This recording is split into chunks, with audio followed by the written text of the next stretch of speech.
Baiklah, kita akan masuk ke dalam topik yang pertama, yaitu akuntansi manajemen. Definisi akuntansi manajemen menurut Chartered Institute of Management Accountants.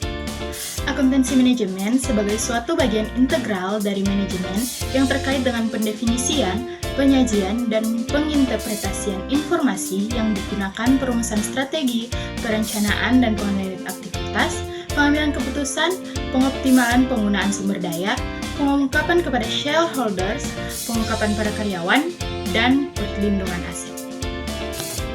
Akuntansi manajemen sektor publik berbeda dengan akuntansi keuangan.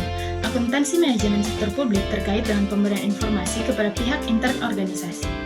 Akuntansi manajemen sektor publik cenderung memberikan laporan yang sifatnya prospektif. Berikut akuntansi sebagai alat perencanaan organisasi. Akuntansi manajemen berperan dalam pemberian informasi historis dan prospektif untuk memfasilitasi perencanaan. Perencanaan organisasi sangat penting dilakukan untuk mengantisipasi keadaan di masa yang akan datang. Dalam organisasi sektor publik lingkungan yang mempengaruhi sangat heterogen, faktor politik dan ekonomi sangat dominan dalam mempengaruhi tingkat kestabilan organisasi. Berikut proses perencanaan dan pengendalian manajerial organisasi sektor publik. Perencanaan dan pengendalian sebaiknya dipertimbangkan secara bersama-sama. Ada 5 tahap perencanaan dan pengendalian manajerial.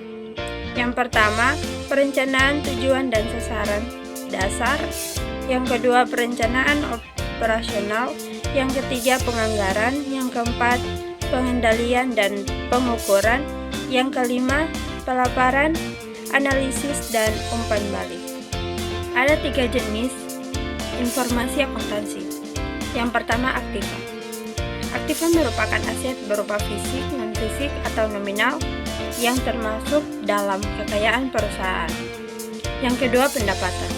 Pendapatan merupakan penghasilan tetap yang mereka dapat biasanya dalam bentuk gaji, pengembalian investasi, distribusi uang pensiun, dan lain-lain. Yang ketiga, biaya. Biaya merupakan pengeluaran modal yang digunakan untuk menghasilkan suatu produk berupa barang atau jasa. Selanjutnya, akuntansi sebagai alat pengendalian organisasi. Alat pengendalian organisasi bisnis lebih bertumpu pada mekanisme negosiasi. Alat pengendalian organisasi sektor publik merupakan peraturan birokrasi. Fungsi utama informasi akuntansi adalah sebagai alat pengendalian informasi akuntansi, sebagai alat finansial kontrol dan organisasi kontrol. Peran akuntansi manajemen sektor publik. Peran utama akuntansi manajemen adalah memberikan informasi akuntansi yang relevan dan handal kepada manajer untuk perencanaan dan pengendalian organisasi. Peran akuntansi manajemen dalam organisasi sektor publik meliputi yang pertama, perencanaan strategi. Yang kedua, pemberian informasi biaya. Yang ketiga, penilaian investasi. Yang keempat, penganggaran. Yang kelima, penentuan biaya pelayanan dan tarif pelayanan. Dan yang terakhir, penilaian kinerja. Pemberian informasi biaya. Kategori biaya dalam organisasi sektor publik dapat dibagi menjadi 3 kelompok.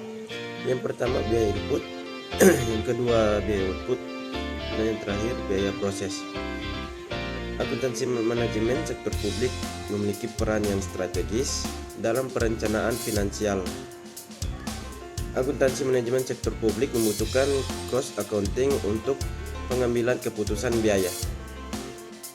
Pemberian informasi biaya. Kategori biaya dalam organisasi sektor publik dapat dibagi menjadi 3 kelompok. Yang pertama, biaya input. Yang kedua, biaya output, dan yang terakhir, biaya proses. Akuntansi manajemen sektor publik memiliki peran yang strategis dalam perencanaan finansial.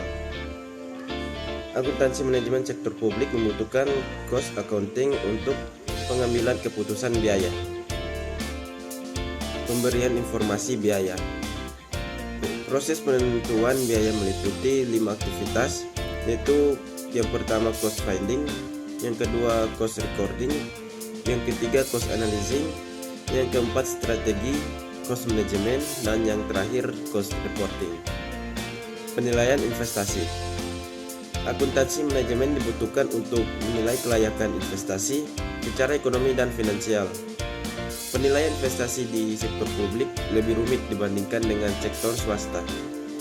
Pada sektor swasta terdapat beberapa teknik penilaian investasi, dan sedangkan pada sektor publik tidak berorientasi pada upaya mengejar laba, sehingga terkadang tidak dapat diterapkan pada sektor publik. Penilaian investasi dalam organisasi publik dilakukan dengan menggunakan cost benefit analysis dan kemudian digunakan cost effectiveness analysis. Penganggaran. Akuntansi manajemen berperan untuk memfasilitasi terciptanya anggaran publik yang efektif. Penganggaran sektor publik harus diawasi mulai tahap perencanaan, pelaksanaan, dan pelaporan. Anggaran sektor publik mempunyai beberapa fungsi utama, yaitu sebagai alat perencanaan. Yang pertama, alat pengendalian. Yang kedua, alat kebijakan fiskal. Yang ketiga, alat politik. Yang keempat, alat koordinasi dan komunikasi. Yang kelima, alat penilaian kinerja. Keenam, alat motivasi. Yang ketujuh, alat menciptakan ruang publik. Penentuan biaya pelayanan dan tarif pelayanan. Akuntansi manajemen digunakan untuk menemukan biaya, tarif, dan subsidi bagi pelayanan publik. Penentuan biaya pelayanan dan tarif pelayanan merupakan suatu rangkaian yang keduanya sama-sama membutuhkan informasi akuntansi. Penilaian kinerja. Penilaian kinerja merupakan bagian dari sistem pengendalian. Penilaian kinerja dilakukan untuk mengetahui tingkat efisiensi dan efektivitas organisasi dalam mencapai tujuan yang telah ditetapkan. Dalam penilaian kinerja, akuntansi manajemen berperan dalam penyusunan indikator kinerja, kunci, dan satuan ukur untuk masing-masing aktiva yang dilakukan. Penilaian kinerja, elemen pokok suatu pengukuran kinerja, menetapkan tujuan, sasaran, dan strategi organisasi, merumuskan indikator dan ukuran kinerja, mengukur tingkat ketercapaian tujuan dan sasaran-sasaran yang telah ditetapkan, membantu dalam mengenali area-area kekuatan dan kelemahan, menentukan tindakan yang tepat untuk meningkatkan kinerja, menunjukkan bagaimana kegiatan mendukung tujuan organisasi, membantu dalam membuat keputusan dengan langkah inisiatif, mengungkapkan alokasi sumber daya, meningkatkan produk dan jasa kepada pelanggan.